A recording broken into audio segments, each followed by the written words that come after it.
Hi guys, welcome back to my channel. If you're new here, don't forget to subscribe and hit that all bell notification. In that way you won't miss any time I publish a new video.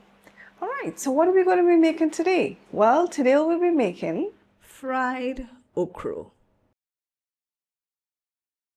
Okay, so we want to wash and cut up our okra into bite-sized pieces. We're going to cut up some seasoning peppers.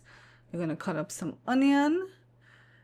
And if you guys want it spicy, you can also cut up some hot pepper. Like there's some seasoning peppers that are actually hot. You can cut that up, or just a hot pepper if you want it spicy. Or of course there are other types of spicy peppers that you can add to it if you wish, like chili peppers and cayenne and so forth.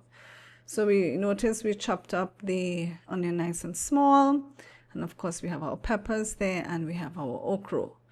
So now you can use whatever seasoning blend you wish. I use Montreal steak seasoning to season my okra and so forth. Now we're going to add some cornstarch or flour. If you want it really crispy, then I would suggest that you use cornstarch instead of flour. I personally love things really nice and crispy and crunchy, so I tend to use cornstarch.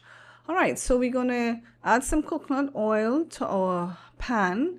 We're going to shallow fry this. We don't have to shallow fry it. You can add more oil and deep fry it if you wish, but that's what I'm doing here.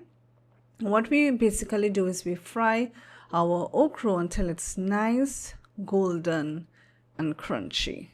And that's it there. So now we get a paper towel, and we will put our finished okra to drain on our paper towel.